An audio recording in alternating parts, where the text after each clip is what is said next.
श्रीभगवानुवाच मया सक्तमनः पार्थ योगं युञ्जन्मदाश्रयः असंशयं समग्रं माम् यथा ज्ञास्यसि तच्छृणु। ज्ञानं तेऽहं सविज्ञानम् इदं वक्ष्याम्यशेषतः यज्ञात्वा ने भूयोऽन्यच् ज्ञातव्यं वशिष्यते। मनुष्याणां सहस्रेषु कश्चिद् यतति सिद्धये यततामपि सिद्धानां कश्चिन्मां वेत्ति तत्त्वतः। भूमिरापो नलो वायु खं मनो बुद्धिरेव च अहङ्कारीत्ययं मे भिन्ना प्रकृतिरष्टधा अपरेमितसत्त्वन्यां प्रकृतिं विद्धि मे परां। जीवभूतां महाबाहो यदं धार्यते जगत् एतद्योनीनि भूतानि सर्वाणीत्युपधारय। अहं कृत्स्नस्य जगतः प्रभवः प्रलयस्तथा अतः परतरं नान्यत् किञ्चिदस्ति धनञ्जय। मयि सर्वमिदं प्रोक्तं सूत्रे मणिगणा इव। रसोऽहमप्सु कौन्तेय प्रभास्मि शशिसूर्योः प्रणवः सर्ववेदेषु शब्दः खे पौरुषं नृषु। पुण्यं गन्धः पृथिव्यां च तेज चास्मि विभावसो जीवनं सर्वभूतेषु तपश्चास्मि तपस्विषु। बीजं मां सर्वभूतानां विद्धि पार्थ सनातनं बुद्धिर्बुद्धिमतामस्मि तेजस्तेजस्विनामहं बलं बलवतां चाहं कामरागविवर्जितं धर्माविरुद्धो भूतेषु कामस्मि भर्तर्षभ। ये चैव सात्विका भावा राजसास्तामसाश्चय मत्त एवेति तान् विद्धि न तवां तेषु ते माययि। त्रिभिर्गुणमयैर्भावे रेभिः सर्वमिदं जगत् मोहितं नाभिजानाति मामे भयपरं वयम्। देवी हैष गुणमयी मम माया दुरत्यया मामेव ये प्रबध्यन्ते मायामेतां तरन्ति ते। नामां दुष्कृतेन मूढा प्रबध्यन्ते नराधमा मायायापहृतज्ञाना आसुरं भावमाश्रिता। चतुर्विद्या भजन्ते मां जना सुकृतिनोऽर्जुन आर्तो जिज्ञासुर्थार्थी ज्ञानी च भर्तर्षभ। तेषां ज्ञानी नित्ययुक्त एकभक्तिर्विशिष्यते प्रियो हि ज्ञानिनोत्यर्थ महं स च मम प्रिय। उदारा सर्वैवेति ज्ञानी त्वात्मैव मे मत्तमा आस्थितः स हि युक्तात्मा मामेवानुत्तमा गतिम्। बहूनां जन्मनामन्ते ज्ञानवान् मां प्रपद्यते वासुदेवः सर्वमिति स महात्मा सुदुर्लभः। कामे सते सतेऽर्थज्ञानः प्रबध्यन्तेऽन्यदेवता तं तं नियममस्थाय प्रकृत्या नियतः सव्या। यो यो यां यां तनुं भक्तः श्रद्धयार्चितुमिच्छति तस्य चलां यद्धां तामेव विदधाम्यहम्। स तया श्रद्धया युक्तः स तस्याराधनमीहते लभते यततः कामान् मयवीतानि तान्। अन्तवतु फलं तेषां तद्भवत्यल्पमेधसाम्। देवान् देवयो यान्ति मद्भक्ता यान्ति मामपि अव्यक्तं व्यक्तिमापन्नं मन्यन्ते मां बुद्धयः परं भावमजानन्तो ममाव्ययमनुत्तमम्। नाहं प्रकाश सर्वस्य योगमाया समावृता। मूढोऽयं नाभिजानाति लोको मामजं वयम्। वेदाहं समतीतानि वर्तमानानि चार्जुन भविष्यानि च भूतानि माम तु वेद न कश्चन।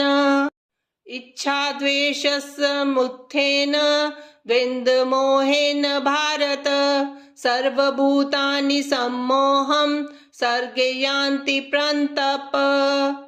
येषां त्वन्तगतं पापं जनानां पुण्यकर्मणां ते द्वन्द्वमोहनिर्मुक्ता भजन्ते मां दृढव्रताः।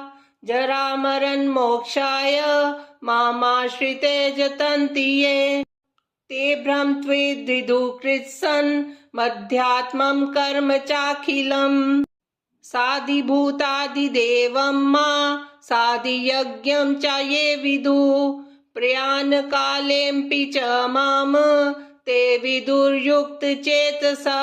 श्रीभगवानुवाच मया सक्तमनः पार्थ योगं युञ्जन्मदाश्रयः असंशयं समग्रं मां यथा ज्ञास्यसि तच्छृणु। ज्ञानं तेऽहं सविज्ञानम् इदं वक्ष्याम्यशेषतः। यज्ञात्वा ने भूयोऽन्यच् ज्ञातव्यं वशिष्यते। मनुष्याणां सहस्रेषु कश्चिद् यतति सिद्धये यततामपि सिद्धानां कश्चिन्मां वेत्ति तत्त्वतः। भूमिरापो नलो वायु खं मनो बुद्धिरेव च। अहङ्कारीत्ययं मे भिन्ना प्रकृतिरष्टधा। अपरेमितसत्त्वन्यां प्रकृतिं विद्धि मे परां। जीवभूतां महाबाहो यदं धारयते जगत् एतद्योनीनि भूतानि सर्वाणीत्युपधारय। अहं कृत्स्नस्य जगतः प्रभवः प्रलयस्तथा। मतः परतरं नान्यत् किञ्चिदस्ति धनञ्जय। मयि सर्वमिदं प्रोक्तं सूत्रे मणिगणा इव। रसोऽहमप्सु कौन्तेय प्रभास्मि शशिसूर्यः। प्रणवः सर्ववेदेषु शब्दः खे पौरुषं नृषु। पुण्यं गन्धः पृथिव्यां च तेज चास्मि विभावसो। जीवनं सर्वभूतेषु तपश्चास्मि तपस्विषु। बीजं मां सर्वभूतानां विद्धि पार्थ सनातनं। बुद्धिर्बुद्धिमतामस्मि तेजस्तेजस्विनामहं। बलं बलवतां चाहं कामरागविवर्जितं। धर्माविरुद्धो भूतेषु कामस्मि भर्तर्षभ। ये चैव सात्विका भावा राजसास्तामसाश्चय। मत्त एवेति तान् विद्धि न तवां तेषु ते माययि। त्रिभिर्गुणमयैर्भावे रेभि सर्वमिदं जगत्। मोहितं नाभिजानाति मामे भयपरं वयम्। देवी हैष गुणमयी मम माया दुरत्यया। मामेव ये प्रबध्यन्ते मायामेतां तरन्ति ते। नामां दुष्कृतेन मूढा प्रबध्यन्ते नराधमा। मायायापहृतज्ञाना आसुरं भावमाश्रिता। चतुर्विद्या भजन्ते मां जना सुकृतिनोऽर्जुन। आर्तो जिज्ञासुर्थार्थी ज्ञानी च भर्तर्षभ। तेषां ज्ञानी नित्ययुक्त एकभक्तिर्विशिष्यते। प्रियो हि ज्ञानिनोत्यर्थ महं स च मम प्रिय उदारा सर्वे वेत्ते ज्ञानी त्वात्मेव मे मत्तम आस्थितः स हि युक्तात्मा मामेवानुत्तमा गतिम् बहूनां जन्मनामन्ते ज्ञानवान् मां प्रपद्यते वासुदेवः सर्वमिति स महात्मा सुदुर्लभा कामे सते सतेऽर्थज्ञानः प्रबद्धन्तेऽन्यदेवता तं तं नियममस्थाय प्रकृत्या नियतः सव्या यो यो यां यां तनुं भक्तः श्रद्धयार्चितुमिच्छति तस्य चलां श्रद्धां तामेव विदधाम्यहम् स तया श्रद्धया युक्तः स तस्याराधनमीहते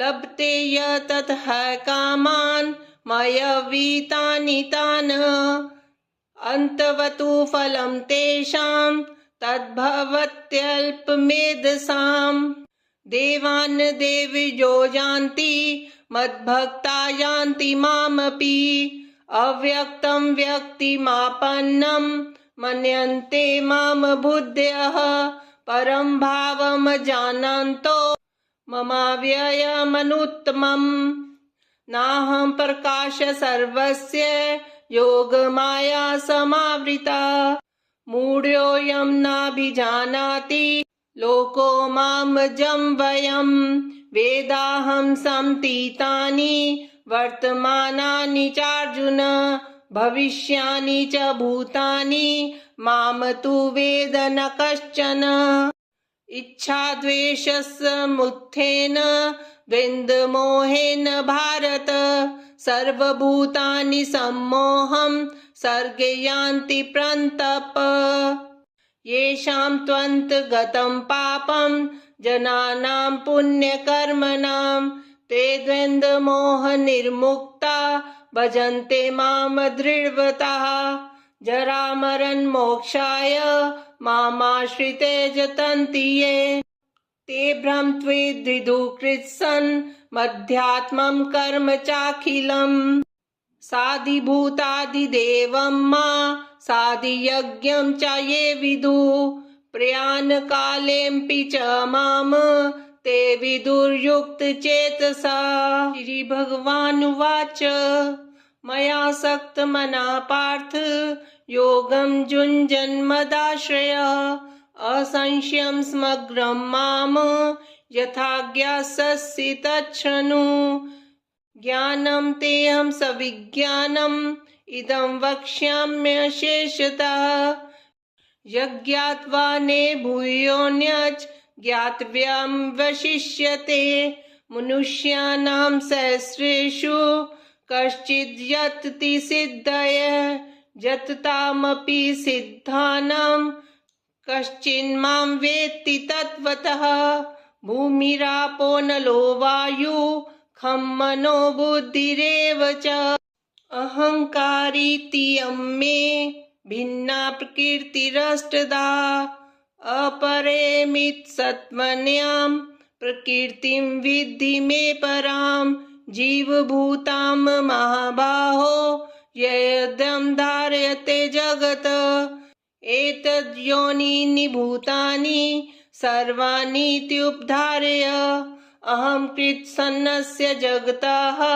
प्रभवः प्रलयस्तथा मतः परतरं नान्यत् किञ्चिदस्ति धनञ्जय मयि सर्वमिदं प्रोक्तं सूत्रे मणिगणा इव रसोऽहमप्सु कौन्तेय प्रभास्मि शशिसूर्यः प्रणवः सर्ववेदेषु शब्दः खे पौरुषं नृषु पुण्यं गन्धः पृथिव्यां च तेज चास्मि विभावसो जीवनं सर्वभूतेषु तपश्चास्मि तपस्विषु बीजं मां सर्वभूतानां विद्धि पार्थ सनातनं बुद्धिर्बुद्धिमतामस्मि तेजस्तेजस्विनामहं बलं बलवतां चाहं कामरागविवर्जितं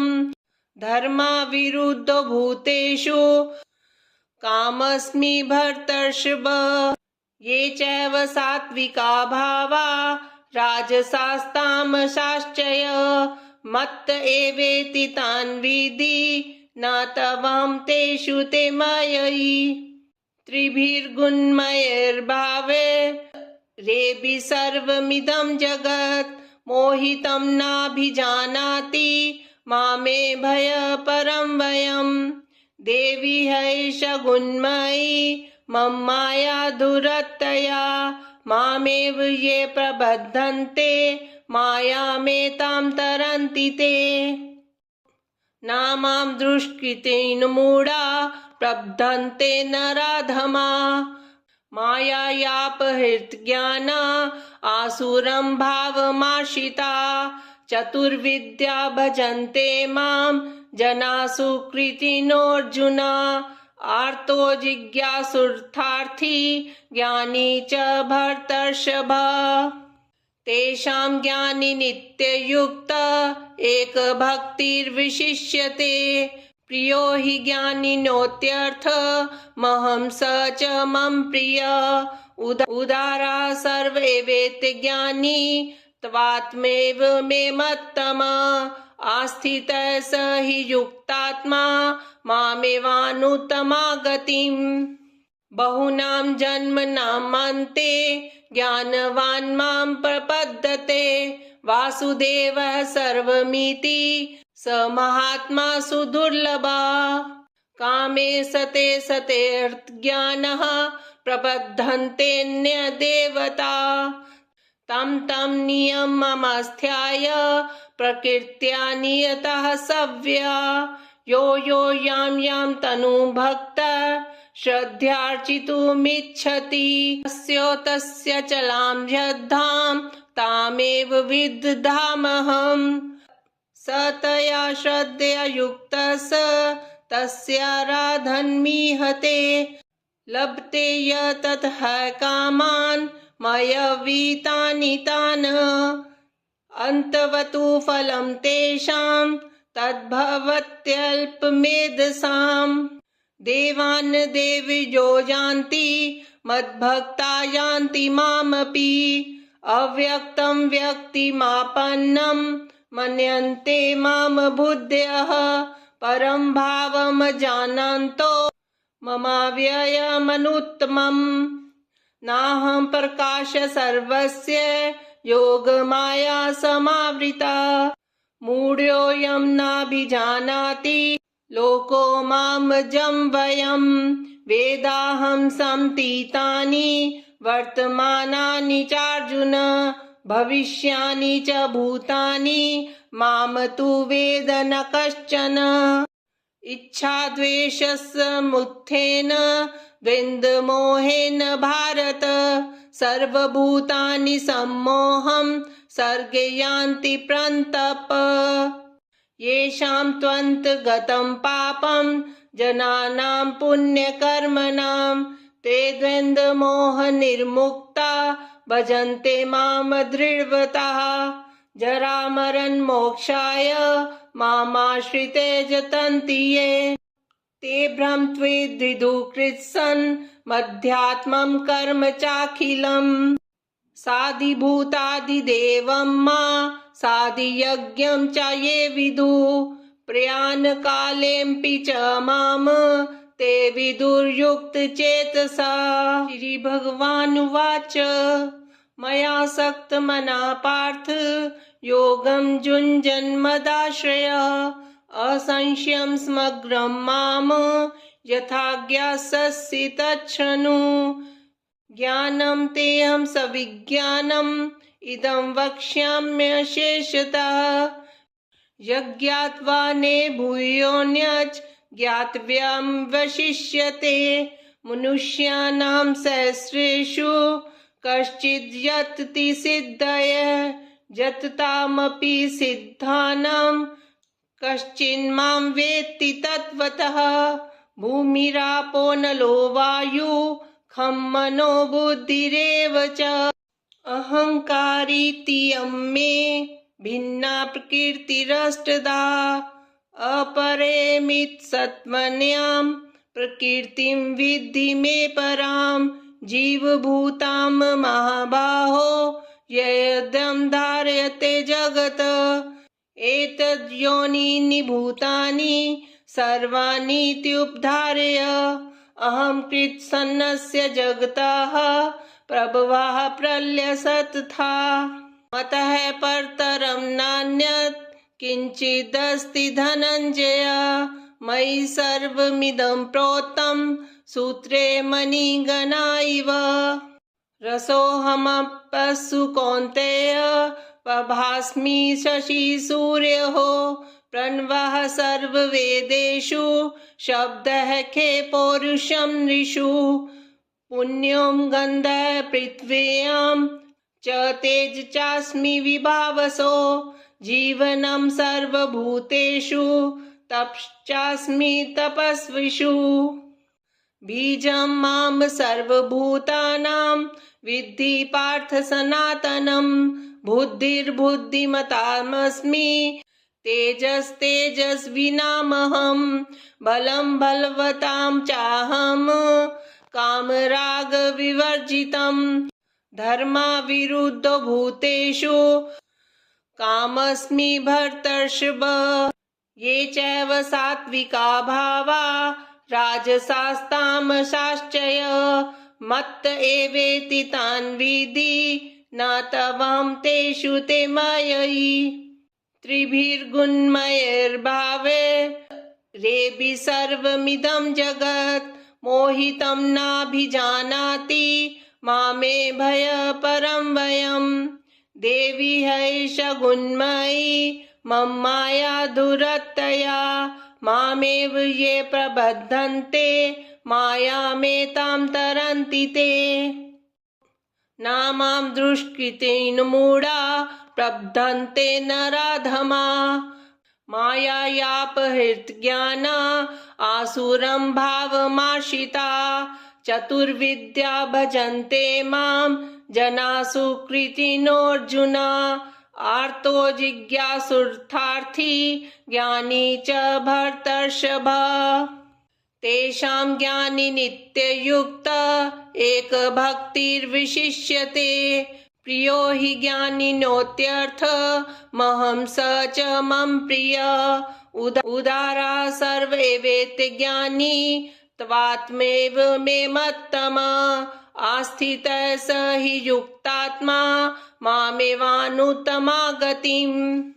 बहूनां जन्मनामन्ते ज्ञानवान् मां प्रपद्यते। वासुदेवः सर्वमिति स महात्मा सुदुर्लभः। कामे सते सतेऽर्थज्ञानः प्रबध्यन्तेऽन्यदेवता। तं तं नियममास्थाय प्रकृत्या नियतः सव्या। यो यो यां यां तनुं भक्तः श्रद्धयार्चितुमिच्छति। तस्य चलां यद्धां तामेव विदधाम्यहम्।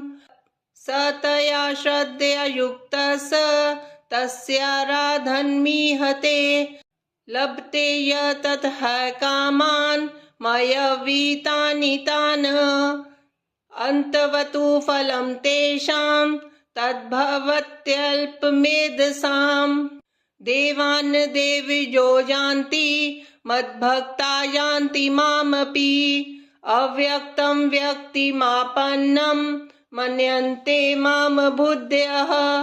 परं भावं जानन्तो ममाव्ययमनुत्तमम्। नाहं प्रकाश सर्वस्य योगमाया समावृता।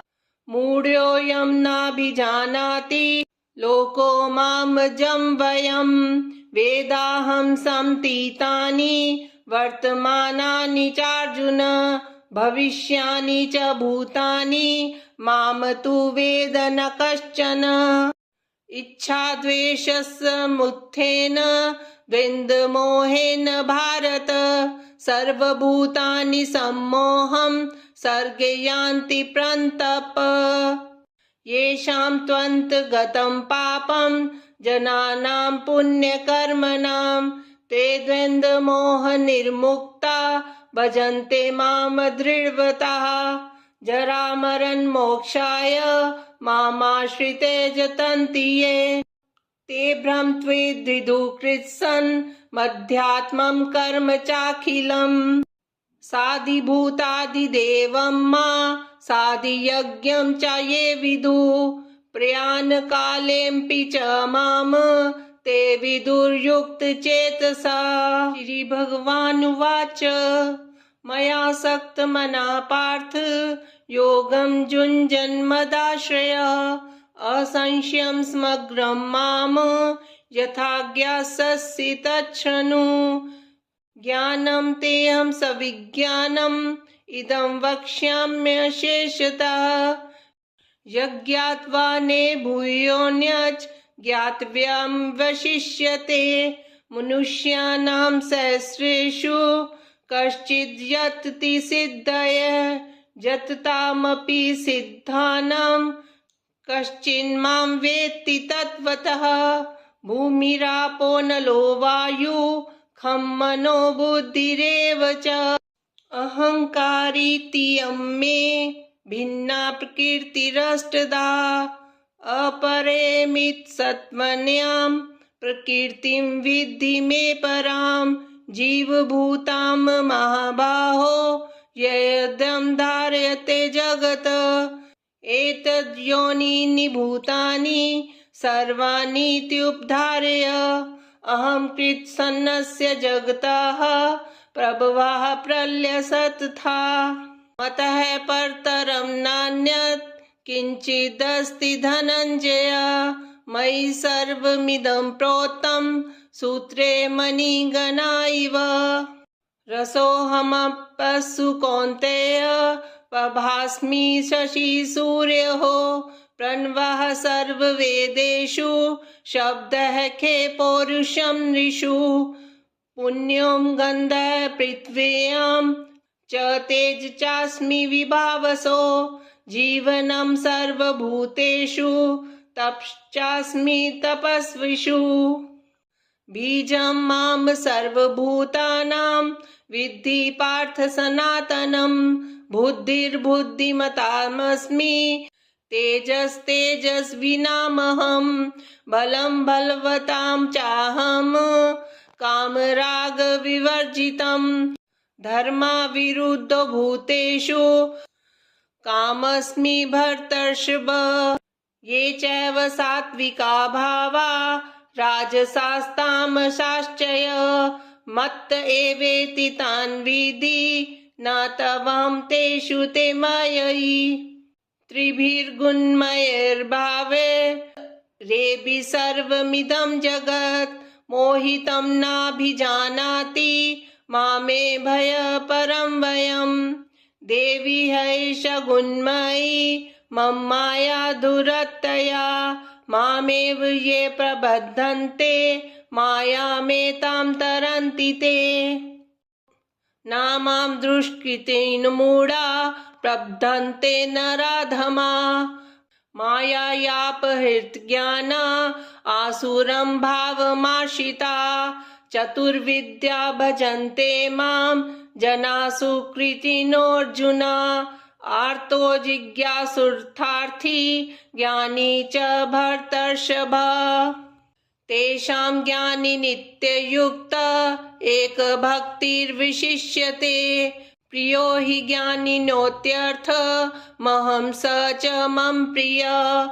उदारा सर्व एवेति ज्ञानी त्वात्मैव मे मत्तमा। आस्थितः स हि युक्तात्मा मामेवानुत्तमा गतिम्।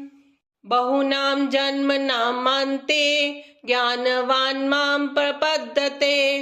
वासुदेवः सर्वमिति स महात्मा सुदुर्लभः। कामे सते सतेऽर्थज्ञानः प्रबध्यन्तेऽन्यदेवता। तं तं नियममस्थाय प्रकृत्या नियतः सव्या। यो यो यां तनुं भक्तः श्रद्धयार्चितुमिच्छति तस्य चलां श्रद्धां तामेव विदधाम्यहम्। स तया श्रद्धया युक्तः स तस्याराधनमीहते लभते यततः कामान् मयवीतानि तान् अन्तवतु फलं तेषां तद्भवत्यल्पमेधसाम्। देवान् देवयो यान्ति मद्भक्ता यान्ति मामपि अव्यक्तं व्यक्तिमापन्नं मन्यन्ते मां बुद्धयः परं भावमजानन्तो ममाव्ययमनुत्तमम्। नाहं प्रकाश सर्वस्य योगमाया समावृता मूढोऽयं नाभिजानाति लोको मामजं वयम्।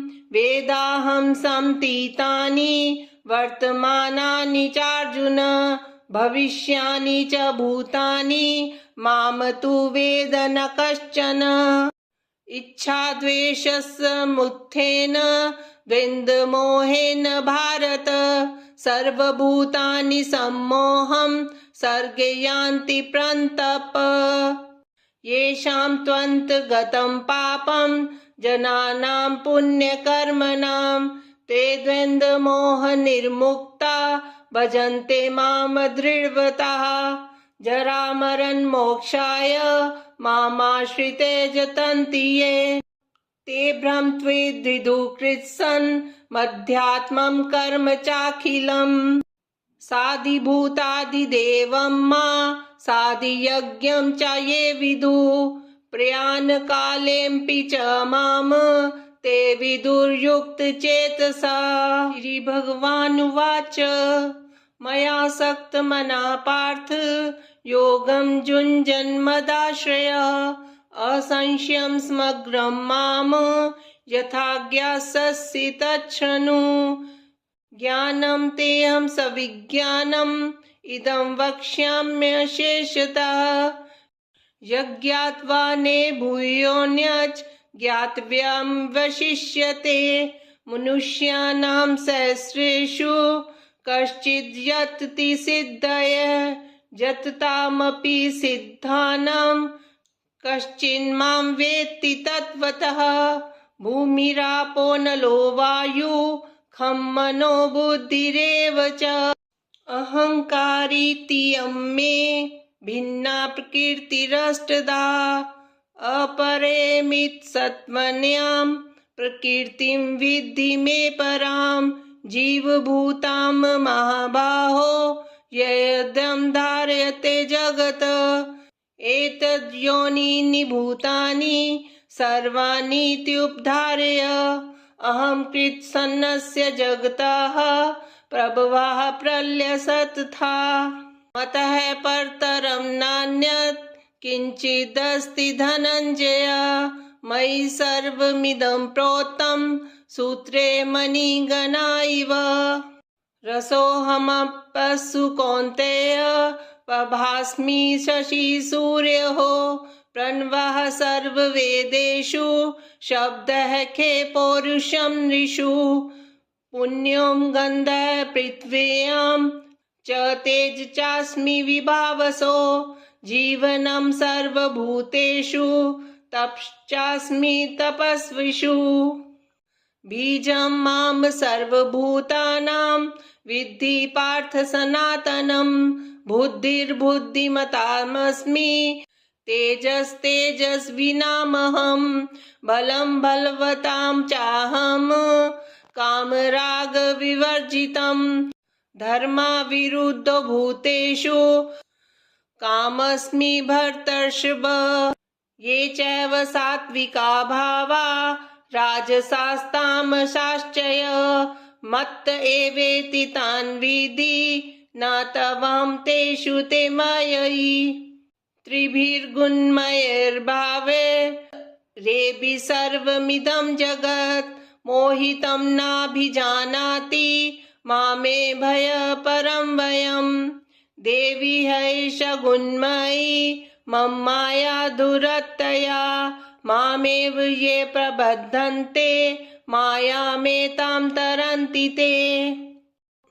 नामां दुष्कृतेन मूढा प्रबद्धन्ते नराधमा मायायापहृतज्ञाना आसुरं भावमाश्रिता चतुर्विद्या भजन्ते मां जना सुकृतिनोऽर्जुन आर्तो जिज्ञासुर्थार्थी ज्ञानी च भरतर्षभ तेषां ज्ञानी नित्ययुक्त एकभक्तिर्विशिष्यते प्रियो हि ज्ञानिनोत्यर्थ महं स च मम प्रिय उदारा सर्वे वेत्ते ज्ञानी त्वात्मेव मे मत्तमा आस्थितः स हि युक्तात्मा मामेवानुत्तमा गतिम् बहूनां जन्मनामन्ते ज्ञानवान् मां प्रपद्यते वासुदेवः सर्वमिति स महात्मा सुदुर्लभा कामे सते सतेऽर्थज्ञानः प्रबद्धन्तेऽन्यदेवता तं तं नियममस्थाय प्रकृत्या नियतः सव्या यो यो यां यां तनुं भक्तः श्रद्धयार्चितुमिच्छति तस्य चलां यद्धां तामेव विदधाम्यहम् स तया श्रद्धया युक्तः स तस्याराधन्मीहते लभते यततः कामान् मयवीतानि तान् अन्तवतु फलं तेषां तद्भवत्यल्पमेधसाम् देवान् देवयो यान्ति मद्भक्ता यान्ति मामपि अव्यक्तं व्यक्तिमापन्नं मन्यन्ते मां बुद्धयः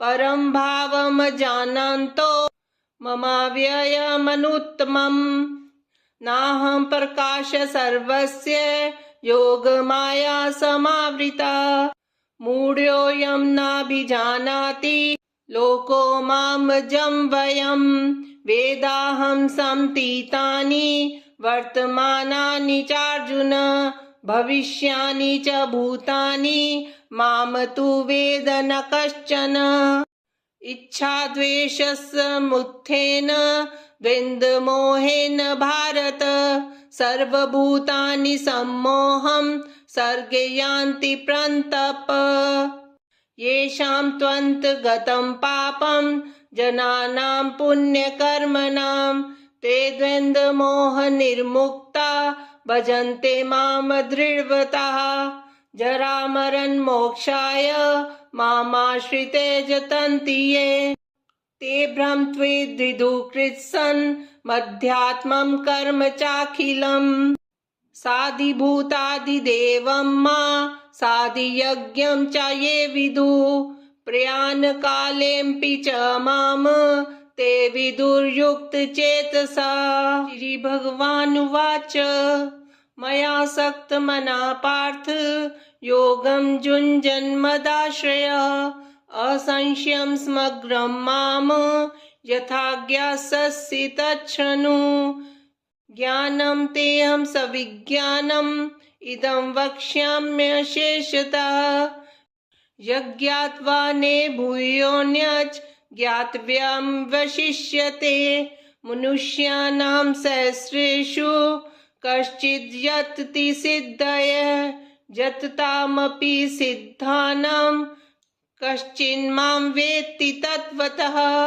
भूमिरापो नलो वायु खं मनो बुद्धिरेव च अहङ्कारीत्ययं मे भिन्ना प्रकृतिरष्टधा अपरेमितसत्त्वन्यां प्रकृतिं विद्धि मे परां जीवभूतां महाबाहो यदं धारयते जगत् एतद्योनीनि भूतानि सर्वाणीत्युपधारय अहं कृत्स्नस्य जगतः प्रभवः प्रलयस्तथा मतः परतरं नान्यत् किञ्चिदस्ति धनञ्जय मयि सर्वमिदं प्रोक्तं सूत्रे मणिगणा इव रसोऽहमप्सु कौन्तेय प्रभास्मि शशि सूर्यः प्रणवः सर्ववेदेषु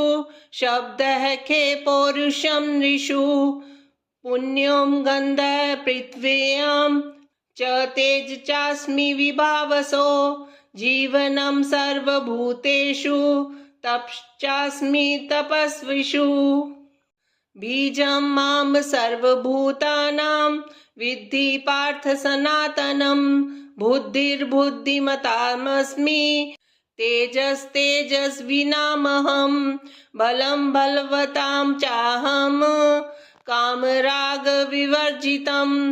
धर्माविरुद्धो भूतेषु कामस्मि भर्तर्षभ ये चैव सात्विका भावा राजसास्तामसाश्चय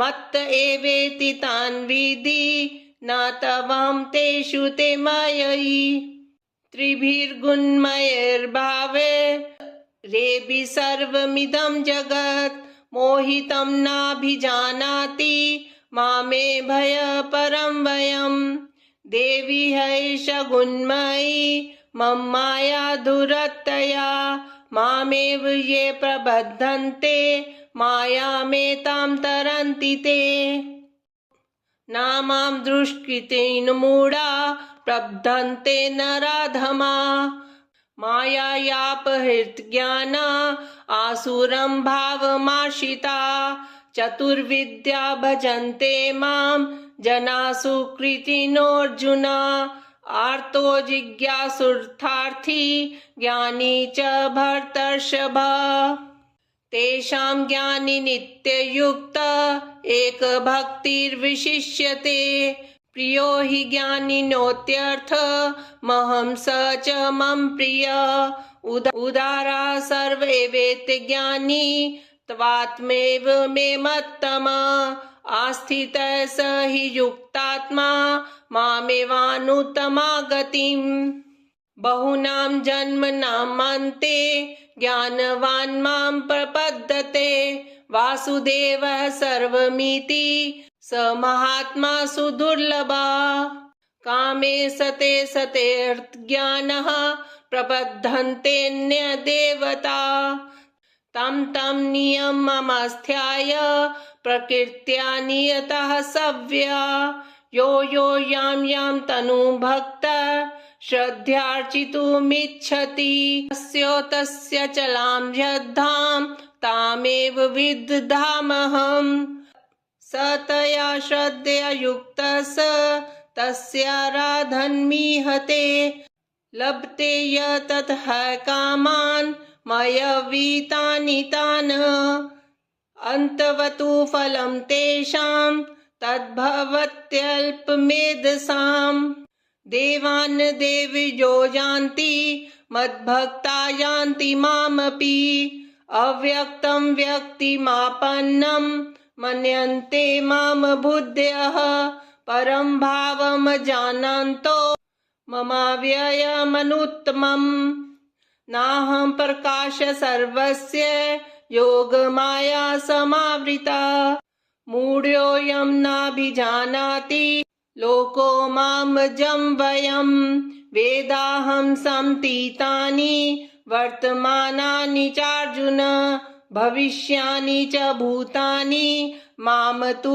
वेद न कश्चन इच्छाद्वेषसमुत्थेन द्वन्द्वमोहेन भारत सर्वभूतानि सम्मोहं सर्गे यान्ति प्रन्तप येषां त्वन्तगतं पापं जनानां पुण्यकर्मणां ते द्वन्द्वमोहनिर्मुक्ता भजन्ते मां दृढव्रताः जरामरणमोक्षाय मामाश्रिते यतन्ति ये ते भ्रमत्वेद्विदुकृत्सन् मध्यात्मं कर्म चाखिलम् साधिभूतादिदेवं मा साधियज्ञं च ये विदुः प्रयाणकालेऽपि च मां ते विदुर्युक्तचेतसा ॐ तत्सदिति श्रीमद्भगवद्गीता सुपनिषत्सु ब्रह्म विद्यां योगशास्त्रे हरि ओम तत्सत्।